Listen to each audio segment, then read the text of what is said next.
제주 바다에 부는 첫 번째 바람 유치원 버스가 아이들을 태우고 언덕길을 내려올 때 한지아는 창밖을 바라보았다. 제주도의 겨울은 서울보다 따뜻했지만 바닷바람에는 항상 묵직한 선명함이 있었다. 구름 사이로 햇살이 흐르면서 아이들은 킥킥 웃으며 서로의 점퍼 끝을 잡고 내렸다. 오늘은 무슨 놀이 할 거예요, 선생님? 바다 보러 가요. 바람 많이 부는 날이에요. 선생님, 엄마가 떡볶이 해주신대요. 지아는 미소를 지었다. 좋아. 우선 교실로 들어가서 준비하고 오늘은 바람개비 만들기 할 거야. 제주 바람을 담아서 날려보자, 응? 아이들은 교실로 뛰어들어가고 지아는 교문 근처에 선 채 잠시 숨을 고르며 하늘을 올려다봤다. 참, 오늘따라 바람이 세네. 바람은 늘 지아에게 두 가지 감정을 가져왔다.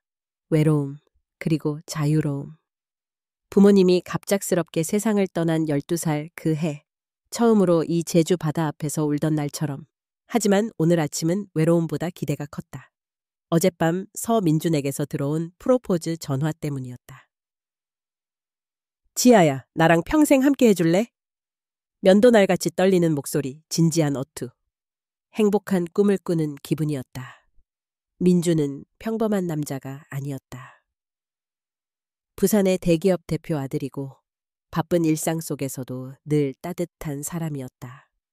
항상 출신이나 배경이란 말을 싫어하지만 민준 자신도 본인 집안의 무게에서 자유롭진 않았다. 점심시간 지아는 학교 식당에서 조용히 식사를 했다. 복도 끝 유리창 너머로 바다가 출렁거렸다. 그때 담임실 문이 조용히 열리며 한 여자가 들어섰다.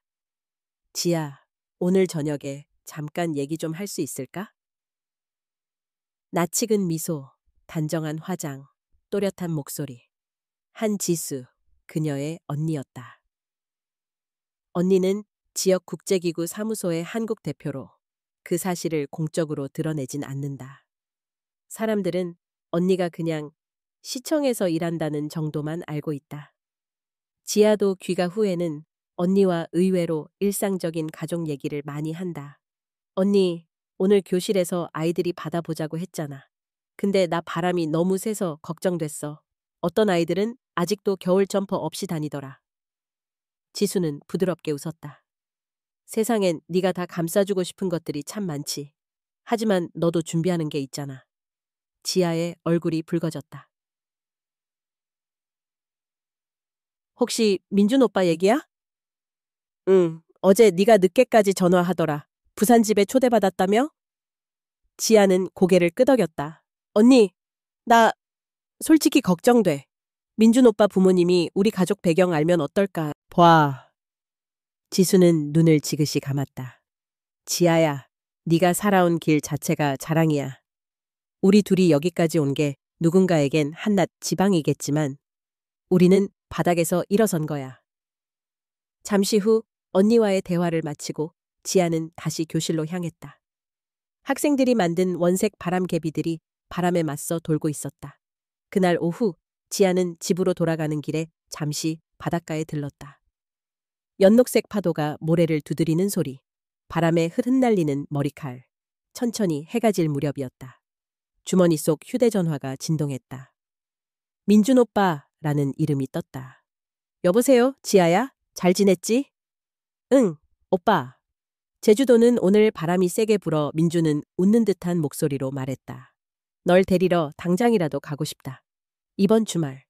같이 부산 올래? 우리 부모님께 소개시켜드리고 싶어.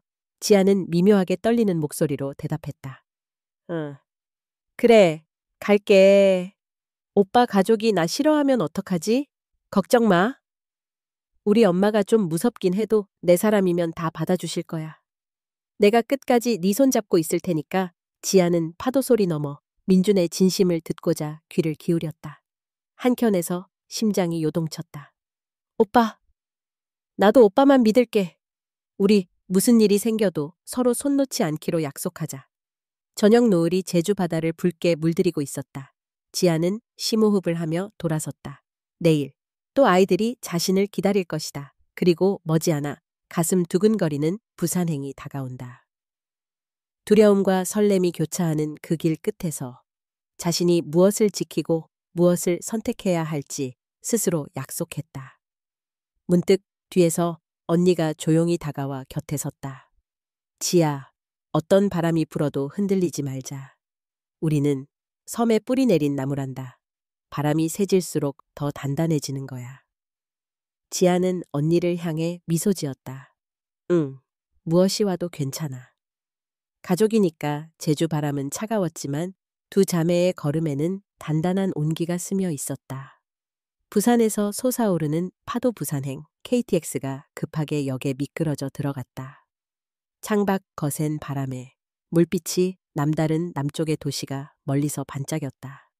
한지아는 민준과 나란히 앉아 부산역 플랫폼을 내려다보았다. 그녀는 가슴속으로 파도가 일렁이는 것처럼 긴장과 설렘, 그리고 작은 두려움을 느끼고 있었다.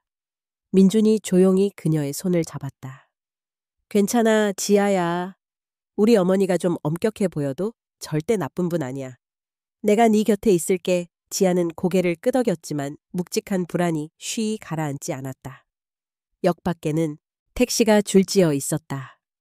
신경질적으로 문을 연 택시기사 아저씨가 어디 가신겨? 라고 물었다. 민주는 부드러운 부산 사투리로 대답했다. 해운대 쪽이요. 오오오 빌라까지 부탁드려요. 지아는 처음 들어보는 이방의 억양에 도시의 풍광마저만큼이나 낯설음을 느꼈다. 고급 빌라 단지에 다다라서 민준이 먼저 내리고 그녀의 여행용 가방을 챙겨줬다. 두 사람이 집 대문 앞에 서자 센서등이 번쩍 켜졌다. 엄마, 아버지, 우리 왔어요.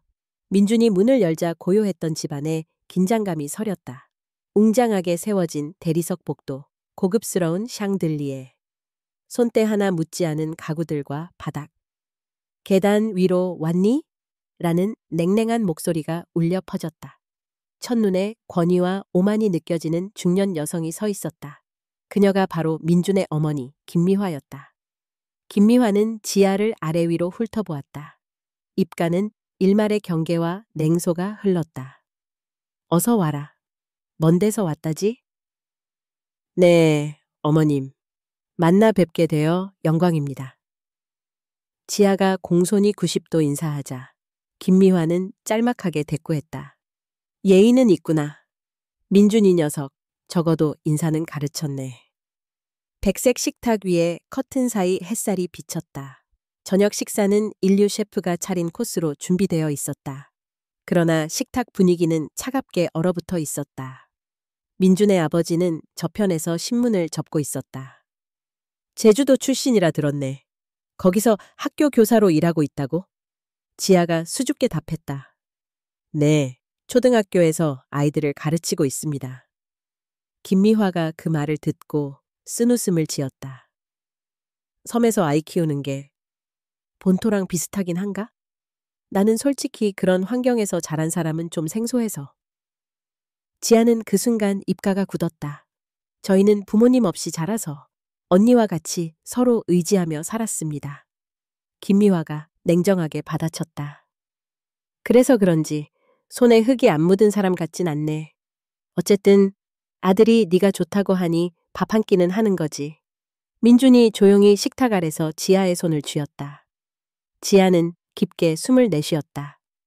현관문 너머 한지수 언니가 피곤한 내색 없이 들어왔다. 오랜만이네요, 어머님. 김미화는 지수를 향해 형식적으로 고개를 끄덕였다. 내도 왔구나. 집이 좀 낯설지? 지수는 웃으며 대꾸했다. 제주 생활 쪽이 편하긴 하죠. 그래도 오늘처럼 가족끼리 모이니 뜻깊네요. 저녁 내내 김미화는 질문을 쉬지 않았다. 제주 바닷바람이 거세면 얼굴이 더 강하게 변하나? 초등학교라 하지만 그 작은 동네에서 배우는 수준이 어때? 사소한 것 같으면서도 배경과 출신을 평가절하하는 날이 선 말투였다. 지아는 자신 모르게 두 손이 떨렸다. 지수가 나섰다. 어머님, 저희는 부족하지만 바람과 파도 속에서도 나름 행복하게 살아왔어요. 김미화가 비웃듯 행복? 집이 없어도 부모가 없어도? 지수의 눈빛이 섬광처럼 번졌다. 네, 어머님, 우리 가족은 강합니다. 무너진 적은 있어도 바람에 꺾인 적 없습니다. 순간 식탁 위 공기는 완전히 얼어붙었다. 민준의 아버지가 천천히 입을 열었다. 세상이 다 경쟁이고 인맥이고 노력이야. 하지만 결국 출신이 중요한 순간이 오게 되어 있어. 지아는 속이 쓰렸다. 민준이 억눌린 분노로 말했다. 아버지, 어머니, 지아는 제가 지킵니다. 오늘 이런 말씀 들으려고 이 자리에 온 거 아니에요. 지아의 속에서는 눈물이 맺혔다. 하지만 곧 고개를 꼿꼿이 들었다. 식사를 마치고 거실로 나왔을 때 거친 파도 소리가 창문 밖으로 들려왔다. 지수는 조용히 지아 곁에 앉았다. 참아. 그리고 기억해. 내 값어치는 그들이 뭘로 재는 게 아니야. 띵. 휴대폰에 메시지 알람이 떴다. 오빠 미안해. 오늘 너무 힘들었지? 지아는 벽에 기대 잠시 숨을 몰아쉬었다. 부산에서 불어오는 현란한 빛과 파도, 그리고 집안의 얼음 같은 환대. 오늘 밤 지아의 심장은 제주보다 더 세차게 요동쳤다. 본능적인 보호 깊은 밤 해운대 빌라 2층에 있는 손님 방에 불이 희미하게 켜져 있었다. 지아는 침대 끝에 앉아 창밖을 멍하게 바라봤다. 겨울 바닷바람 소리가 더욱 날카롭게 느껴졌다. 눈가가 따끔했다. 그녀는 애써 침을 삼키며 울음을 참으려 했지만 가슴 끝이 쓰리고 아팠다. 오늘 저녁 식탁에서 흘렀던 차가운 말들. 섬 출신이라 손에 흙이 묻었네. 부모도 없이 컸다니. 그 모든 순간이 마음속에서 아프게 되살아났다. 문득 조용한 두드림 소리와 함께 문이 조금 열렸다. 지아, 나야. 언니 지수가 조심스럽게 방에 들어왔다. 조명을 낮게 조절한 방 안이 포근하면서도 어둡게 가라앉아 있었다. 지아는 눈물을 훔쳤다. 언니, 미안해. 괜히 문제 만들어서. 지수는 말없이 지아 곁에 앉으며 팔로 조용히 끌어안았다. 지아야, 울고 싶으면 울어도 돼. 그럴 자격 있어. 남이 우리 마음 함부로 짓밟으면 그냥 참는 건 용기가 아니야. 언니의 목소리는 낮지만 깊은 울분이 서려 있었다. 지아는 떨리는 목소리로 속마음을 털어놨다. 언니, 나 사실 무서웠어. 민준 오빠 부모님이 나를 안 좋아하는 건 알았지만 오늘처럼 대놓고 모욕을 받을 줄은 몰랐어. 내가 너무 부족한가 봐. 지수는 단호하게 말했다. 아니야, 우리 부족하지 않아. 세상 기준이 모두 옳은 건 아니야. 오히려 그런 말을 아무렇지 않게 뱉는 사람들이 진짜 가난한 사람들이야. 지아야, 우리 여기까지 어떻게 왔는지 잊었어? 부모님 잃고 네가 어릴 때 우리가 손 붙잡고 얼마나 버텼는지. 지아 가슴에서는 참았던 눈물이 쏟아졌다. 언니 품에 얼굴을 묻고 조용히 흐느꼈다. 지수는 동생 머리를 조심스레 쓰다듬었다. 나한테 네가 전부야. 세상이 다 등을 돌려도 난 끝까지 네 편이야. 그러니까 괜히 혼자서 자기를 책망하지 마라. 잠시 조용해졌다. 밖에서 살짝 문이 열리며 민준이 얼굴만 내밀었다. 지아야, 괜찮아? 지수는 날선 눈빛으로 민준을 바라봤다. 민준은 순간 주춤했지만 이내 용기 내어 방으로 들어왔다. 죄송합니다, 누나. 정말 이런 일까지 겪게 해서. 엄마 말이 너무 지나쳤어요. 아버지도? 저도 황당하고 화가 납니다. 지수가 민준에게 쏘아붙였다. 민준 씨, 사랑한단 말만으론 해결 안 돼요. 가족 같은 공간에서 그런 대우 당하면서도 참는 게 아냐. 오늘 엄마분, 사람 자존심을 뭉개는 한마디 한마디가 얼마나 잔인했는지 아세요? 민준은 말문이 막힌 듯 고개를 숙였다. 네, 죄송합니다. 앞으로 다시는 그런 일 없게 할게요. 무슨 일이 있어도 제가 지아 지킬 겁니다. 지수는 여전히 단호했다. 지키는 방법을 보여줘요. 감정만 가지고 맞설 수 없는 변명은 의미 없어요. 그리고 지아가 누구냐에 따라 대하는 태도부터 달라져야죠. 지아가 조심스럽게 중재했다. 언니, 오빠, 그만해. 나는 민준 오빠 믿고 싶어. 하지만 나도 지금 쉽게 결혼 얘기 못하겠어. 자존심이 너무 상해서. 민주는 고개를 들어 지아의 눈을 똑바로 바라봤다. 지아야, 네가 상처받은 거 다 내 책임이야. 우리 부모님 설득 못했고 널 이런 자리에 끌어들였어. 하지만 포기하지 않을 거야. 엄마, 아버지 설득시켜서라도 꼭 받아주게 만들 거야. 지수는 마지막으로 단단하게 말하였다. 내 말이 진심이면 행동으로 보여줘. 우리 가족은 더 이상 상처받고 싶지 않아. 민주는 입술을 깨물며 고개를 끄덕였다. 세 사람은 그 어두운 방 안에서 말없는 침묵 속에 각자의 고민을 삼켰다. 지아는 등 뒤로 언니의 따뜻한 온기를 느끼며 자신이 혼자가 아니라는 사실에 잠시 안도했다. 그날 밤 민준 어머니 방에서는 생각에 잠긴 김미화의 모습이 있었다. 남몰래 창밖을 내다보며 중얼거렸다. 섬에서 올라온 그 계집애, 우리 민준이 절대 못 뺏긴다. 감히 내 아들의 인생에 흠집을 내려 해? 파도 소리와 함께 깊은 어둠이 부산의 고급 빌라를 집어삼켰다. 밖에서는 또 한 번 겨울바람이 창문을 세차게 때렸다. 밤이 깊어질수록 각자 가슴속 파도는 점점 거세게 넘실거리고 있었다. 힘과 자존심 아침 햇살이 바짝 올라올 시간. 한지아는 빌라의 거실 창가에 서서 바깥을 멍하니 내다봤다. 밤새 눈물을 흘렸는지 두 눈꺼풀이 붓고 얼굴이 조금 달아올라 있었다. 그래도 어제 언니의 따뜻한 위로와 품이 생각나 곧 심호흡을 했다. 거실 안은 이미 바쁜 기색이었다.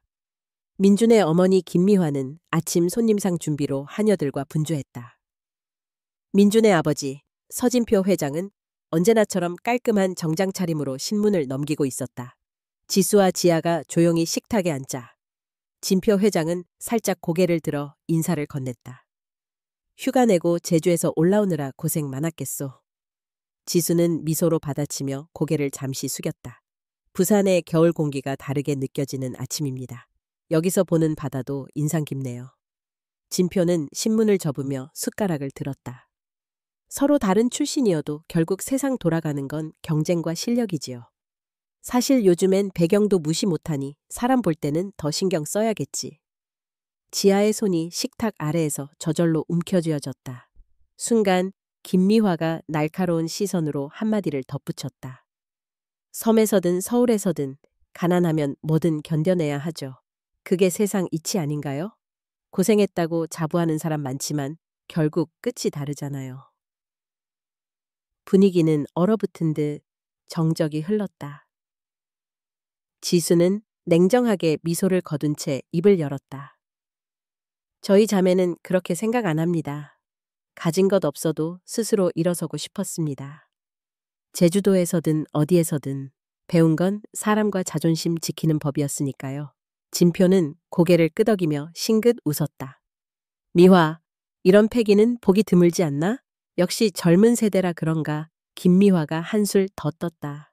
근데 솔직히 말해도 되겠니? 자존심이고 뭐고. 현실에선 결국 얻는 위치가 중요하더라. 밑바닥에서 올라와서 꿈꾸는 것도 한계가 있는 법이야. 지아의 손끝이 하얗게 질려갔다. 지수는 차가운 눈빛으로 김미화를 똑바로 바라봤다. 순간 민준이 자리에서 일어나 단호하게 입을 열었다. 엄마, 제발 그만하세요. 지아나 그 가족을 그렇게 무시하면 더는 그냥 잊지 않겠습니다. 김미화가 냉정하게 비웃었다. 그래? 그럼 너도 각오해야 한다. 집안 팔자라는 건 아무나 바꾸는 게 아냐. 어설픈 동정심으로 불행한 결과 내지 말아라. 분위기는 폭풍 전야처럼 무거워졌다. 그때 진표가 마치 끼어들듯 말했다. 민준, 인생은 선택이야. 가족이냐 사랑이냐 한쪽만 잡아야 후회가 없어. 지수는 단호히 말하였다. 저희 가족은 약자를 무시하거나 타인을 함부로 깎아내린 적 없습니다. 어머님, 지금 하신 말씀이야말로 부끄러운 줄 아셔야 합니다. 김미화가 쏘아붙였다. 아가씨, 세상 체면이란 것도 알아야 하는 법이야. 우리 집안 명예에 흙 묻히지 마. 지아는 결국 주먹을 꽉 쥔 채 목소리를 떨었다. 저 더는 듣고 있을 수 없습니다. 제 가족을 이렇게 깎아내리시는 거 정말 참을 수 없어요. 민준도 울분에 찬 목소리로 어머니를 쏘아붙였다. 만약 엄마가 계속 이런 모욕적인 말 한다면 저는 결혼식이란 거 아예 생각도 안 할 겁니다. 김미화가 차갑게 헛웃음을 지었다. 남자 앞에서 여자 하나 지키겠다고 집안까지 버리겠다는 거야? 네가 그럴 배짱이 있나 두고 볼까. 서늘한 침묵이 거실을 집어삼켰다. 민주는 덜덜 떨리는 목소리로 지아의 손을 꼭 잡았다. 지수는 동생 등 뒤에 서서 날선 눈빛으로 부부를 훑었다. 지아의 눈에서는 끝내 참았던 눈물이 한 줄기 흘렀다. 이 이상 우리 가족을 욕되게 하지 마세요. 그리고 전 더 이상 아무 말도 듣고 싶지 않습니다. 지수의 목소리는 차분했지만 분노가 삶아올랐다. 진표는 한숨을 쉬며 신문으로 시선을 돌렸다. 하지만 그 순간 집 안 공기는 폭탄처럼 날카로운 감정과 자존심, 오기와 모멸이 엉켜 있었다. 새벽에 부산 바닷가에 때리는 파도처럼 그들은 각자의 소용돌이 속으로 쓸쓸하고 차가운 침묵의 벽을 더 두껍게 만들었다. 물러서지 않는 결정 겨울 밤바람이 차갑게 불어오는 부산 해안가. 한지아는 모래사장에 혼자 앉아 힘없이 파도 소리를 듣고 있었다. 검은 바다는 오늘따라 유난히 깊고 밤하늘의 별조차 그녀 곁에 머물러 주지 않는 것 같았다. 조용히 다가오는 발자국 소리. 지아야. 민준의 목소리였다. 지아는 고개를 들었다가 힘겹게 돌아섰다.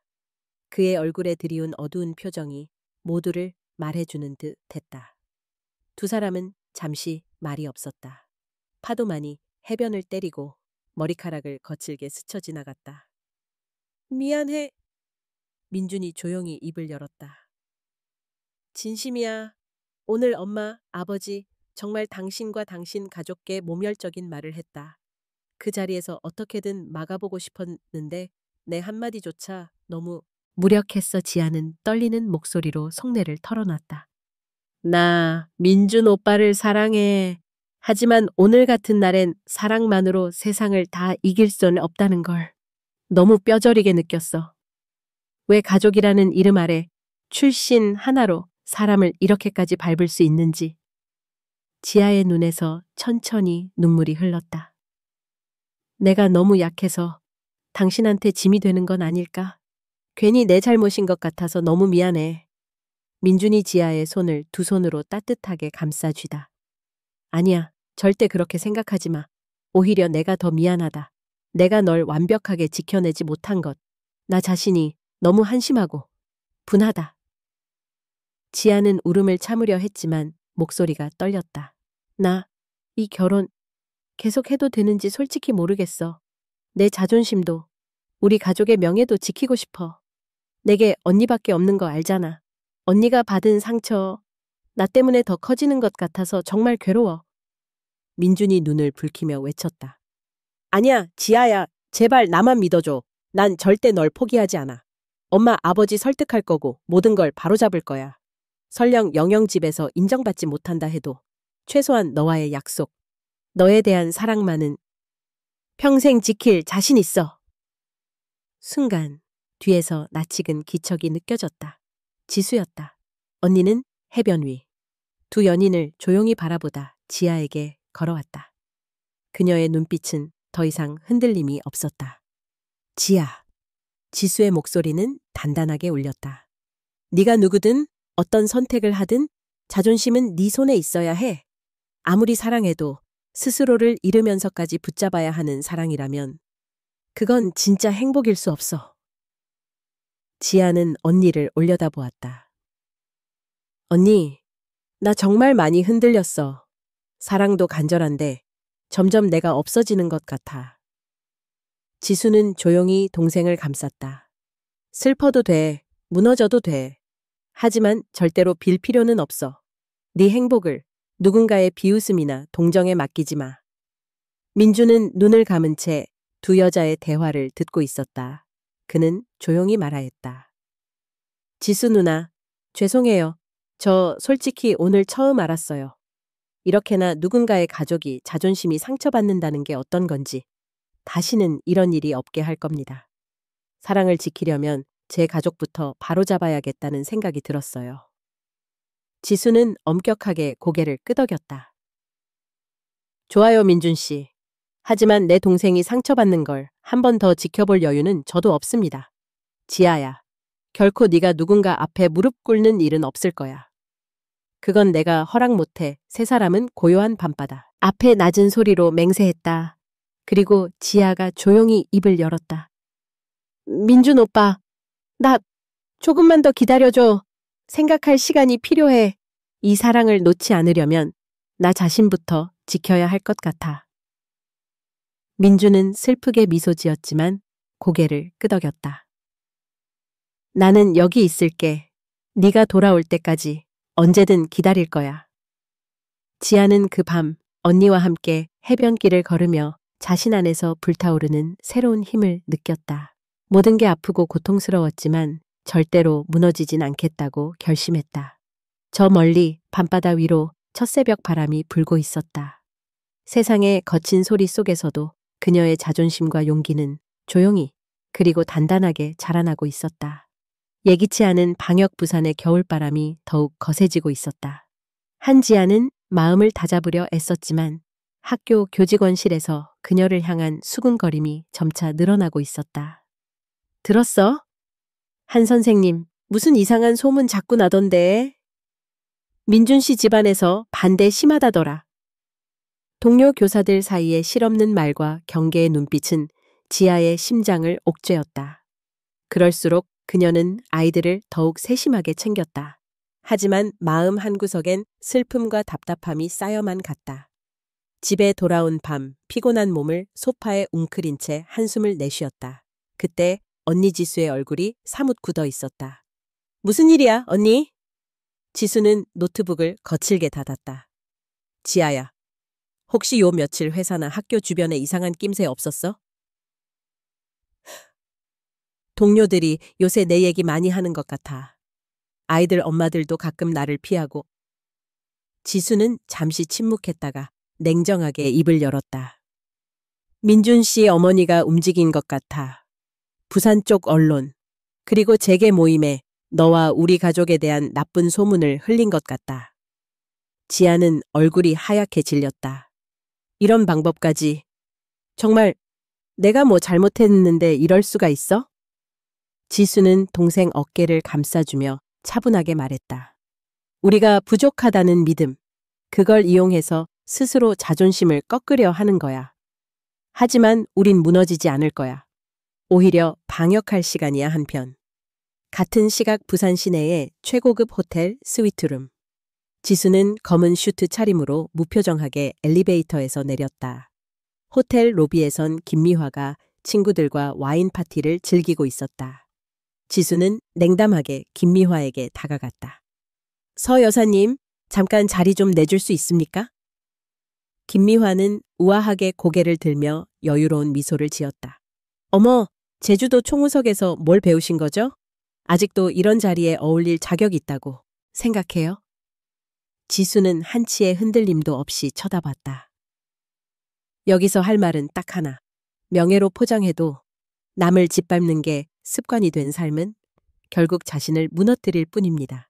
김미화가 비웃듯 한마디 던졌다. 그래도 우리 집안에 들러붙어서 뭔가 노린 거 아냐? 이참에 똑바로 알아둬. 넌 사회에 기여는커녕 제주 구석에서 신세 한탄이나 하다 끝날 여자야.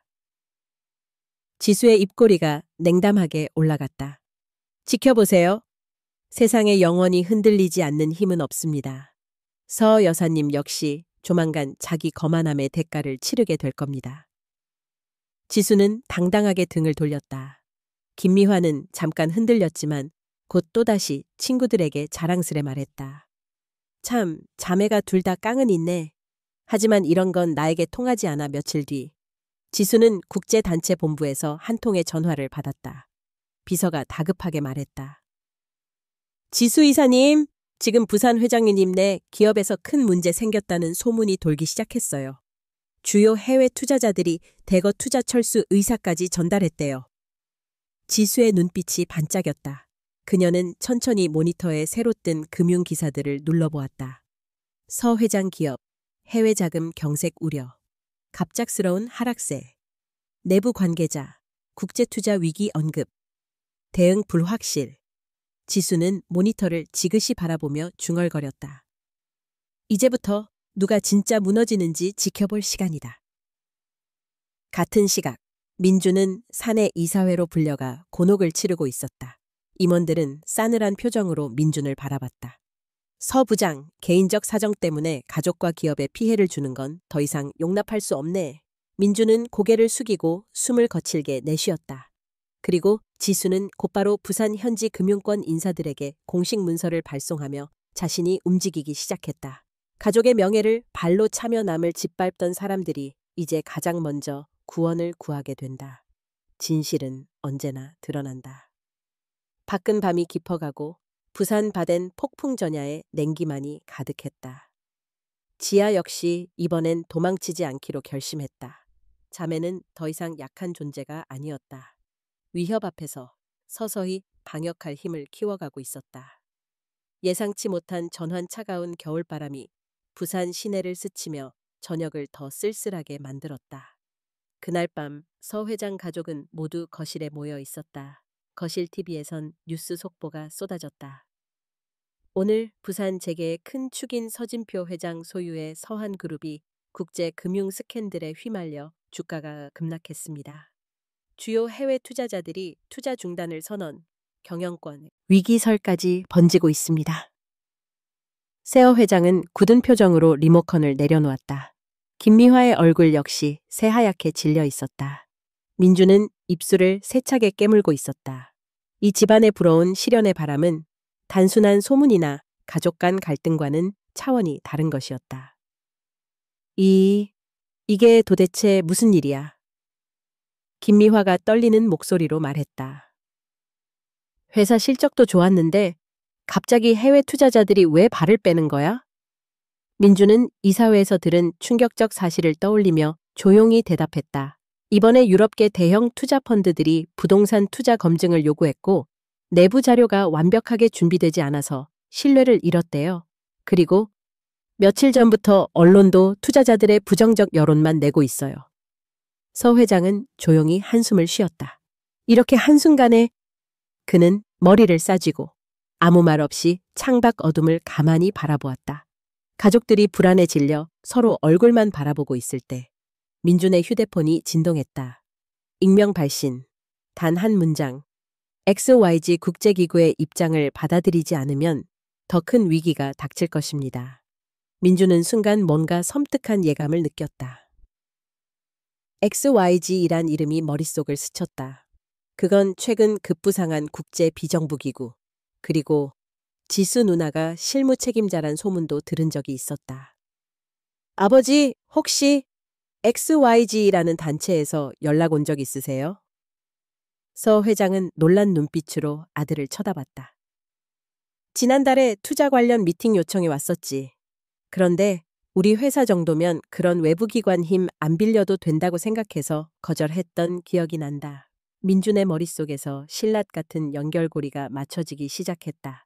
그때쯤 인터넷엔 이런 기사들이 줄줄이 떠올랐다. EXB의 영향력 한국 재계판도 뒤흔들까? 부산기업 해외 네트워크 위기설 EXB 측 공식 해명 요구서. 회장은 순간 자리에서 벌떡 일어났다. 안 되겠어. 무슨 수를 써서라도 저 단체와 다시 만남을 가져야 해. 김미화도 부들부들 떨며 민준에게 매달렸다. 네, 누나, 그 친구. 제주도 그 애들도 아마 XYZ 쪽하고 연관이 있겠지? 네가 어떻게든 물어봐, 민준아. 부탁이야. 우리 집이 이렇게까지 망가져선 안 돼. 민준조차도 이미 너무 늦었음을 느낄 만큼 사방은 EXYD의 힘에 의해 압박받고 있었다. 며칠 후 부산 투자 설명회 현장, 기자와 관계자들, 증권가 인사들이 몰려왔다. EXYD 대표, 해외 투자 책임자란 명찰을 단 이들이 행사장 앞줄에 앉아 있었다. 모두가 긴장 속 야릇한 소문을 주고받았다. 혹시 제주도 출신 여성 이사 한지수 아닌가? 맞대. XYZ 한국 지부장이라더라. 그리고 마침내 단상에 검은 슈트 차림으로 나타난 지수. 카리스마 넘치는 눈빛, 말끔한 자세, 일거수일투족이 현장 공기를 제압했다. 기자들은 카메라 셔터를 연이어 눌렀다. 지수는 간결한 음성으로 인사했다. 부산, 그리고 한국 경제계의 신뢰와 윤리는 반드시 필요합니다. 해외 투자자 역시 윤리적이고 투명한 소통을 가진 기업과만 성장할 것입니다. 청중중 서한그룹 관계자들의 얼굴이 뻣뻣하게 굳었다. 지수는 경고하듯 마지막으로 말했다. 더 이상 과거의 권위와 혈통만으론 미래를 보장할 수 없습니다. 스스로를 바꾸는 용기가 없다면 시장은 더 냉혹하게 외면할 것입니다. 그 순간 꼭꼭 숨기던 비밀이 세상에 드러났다. 민준과 김미화, 서 회장 모두 자신의 오판과 오만을 뼈저리게 느끼기 시작했다.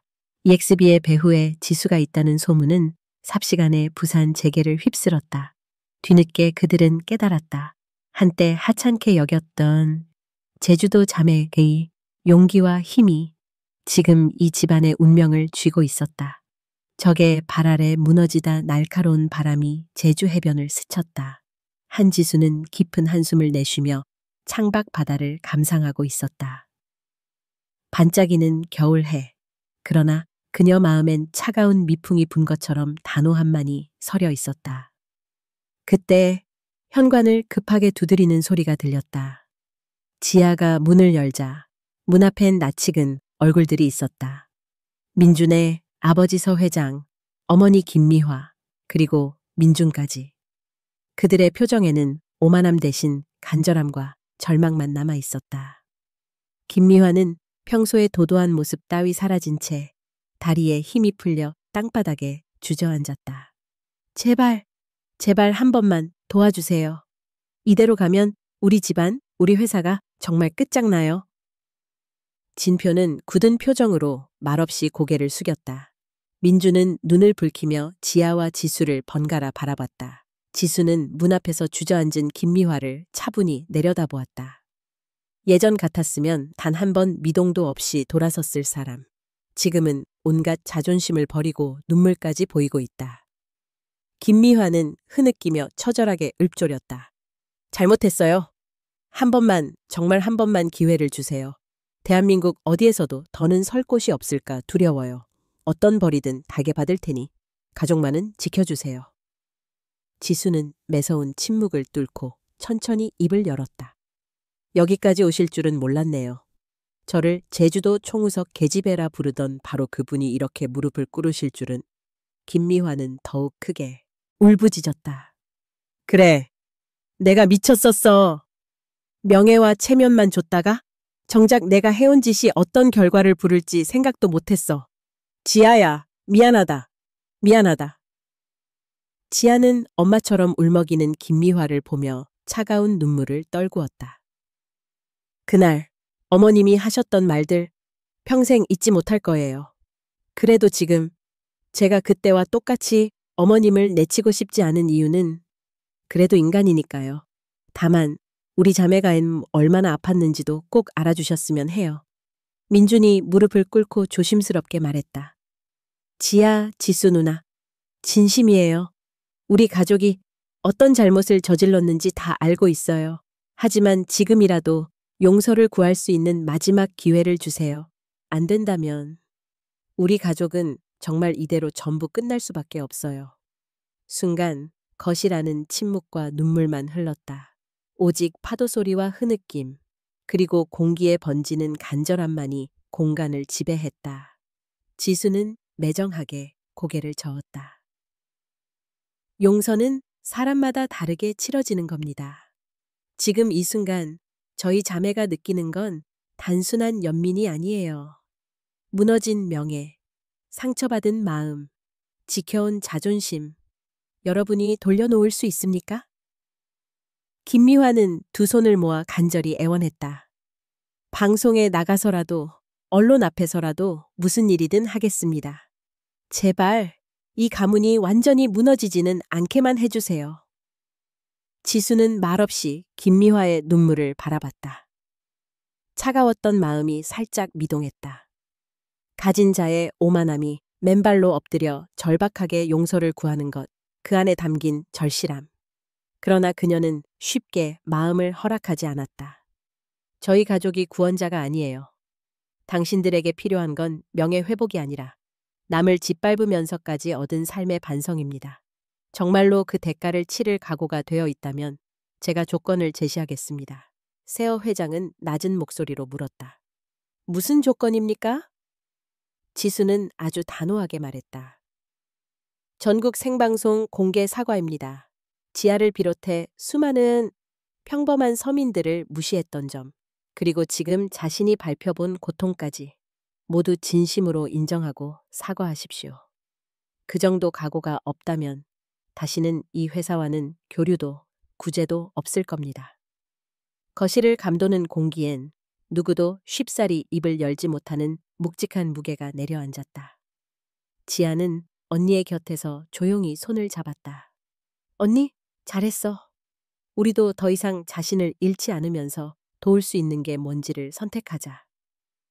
마침내 김미화는 고개를 숙이고 마치 모든 자존심과 체면을 내던진 듯 하겠습니다. 시키는 대로 다 하겠습니다.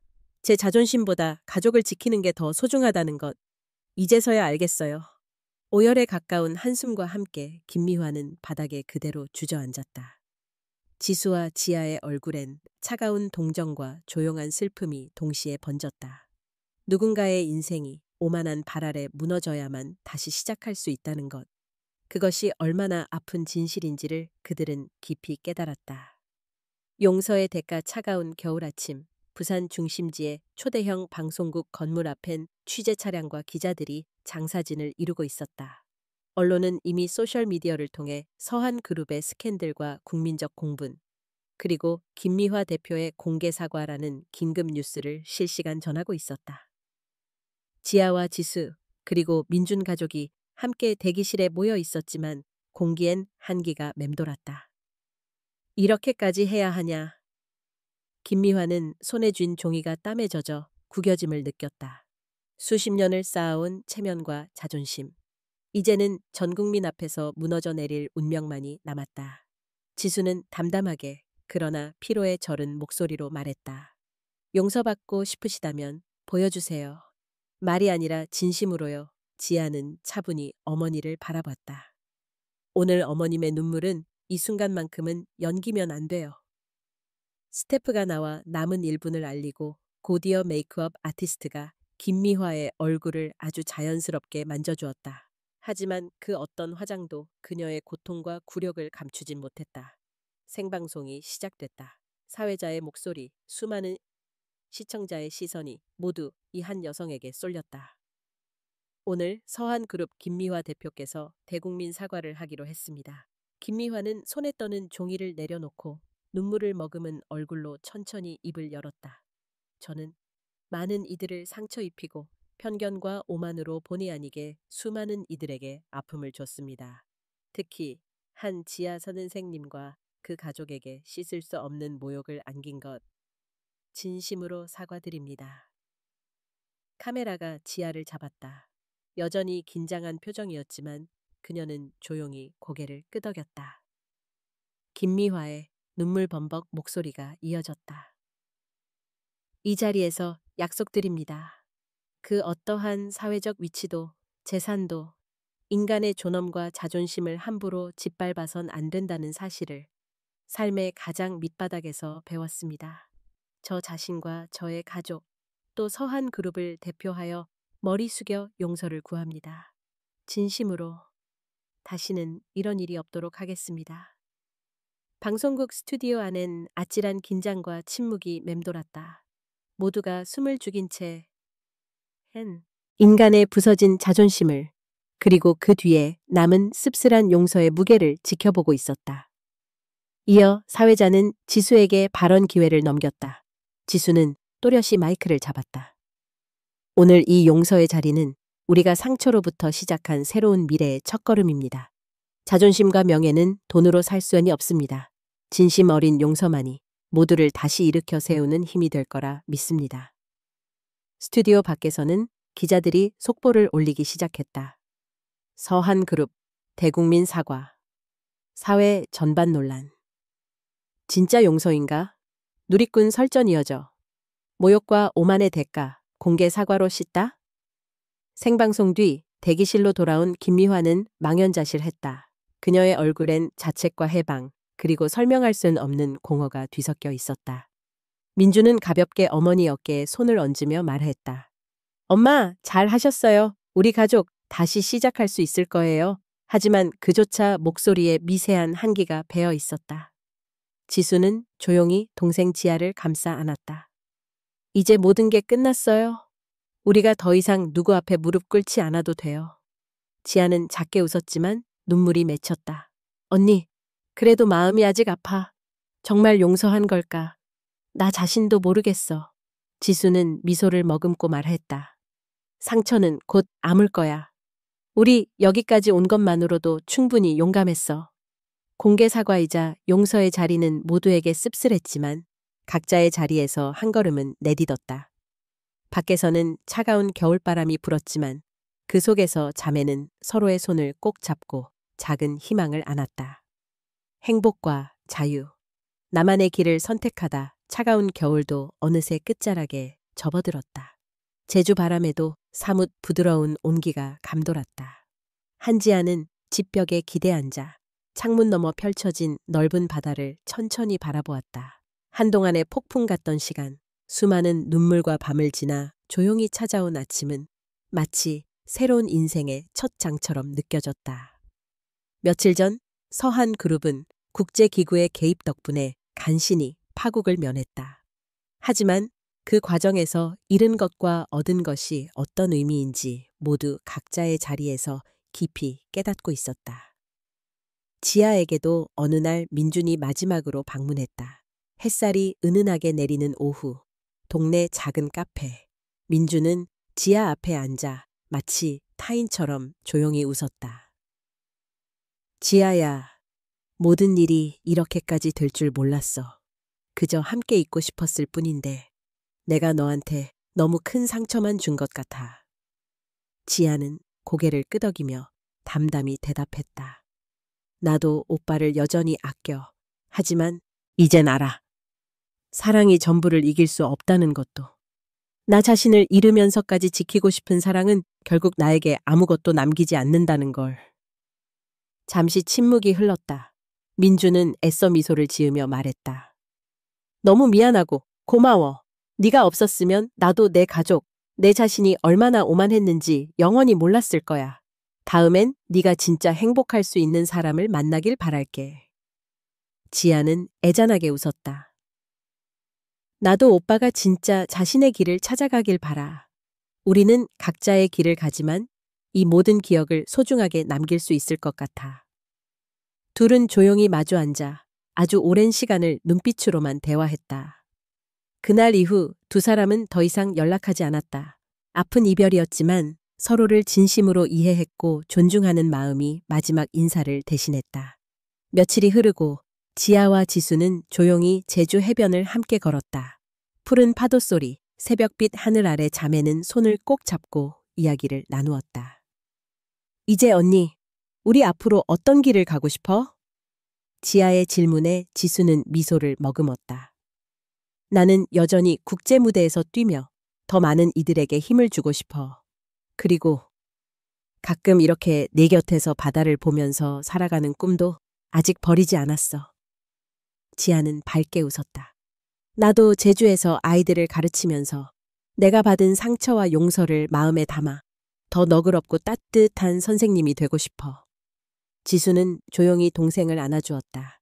파도 위로 아침 햇살이 퍼지고 자매는 그동안의 상처와 아픔 그리고 용기를 하나씩 뒤에 남겨두었다. 집으로 돌아오는 길, 지아는 다시 한번 바다를 바라보았다. 그 파도 소리가 이제는 슬픔이 아니라 희망으로 들렸다. 언니와 함께 걷는 한 걸음 한 걸음이 스스로 선택한 길의 시작이라는 걸 느꼈다. 며칠 후 지아는 학교에서 아이들과 환하게 웃으며 수업을 했다.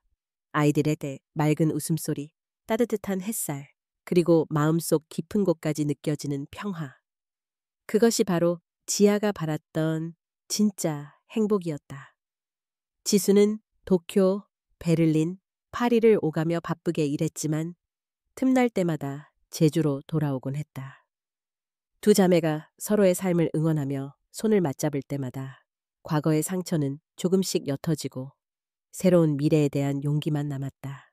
이제 누군가의 시선, 가난이나 출신, 누군가의 무례한 말과 편견도 더 이상 그들을 뒤흔들 수 없었다. 지아는 바닷가 하얀 길을 천천히 걸으며 속삭이듯 다짐했다. 나는 이제 자유롭다. 나만의 길, 나만의 행복을 찾아 두려움 없이 나아갈 수 있다. 문득 뒤돌아보니 눈부신 아침 햇살 아래 자매의 그림자가 나란히 힘차게 새로운 미래를 향해 이어지고 있었다.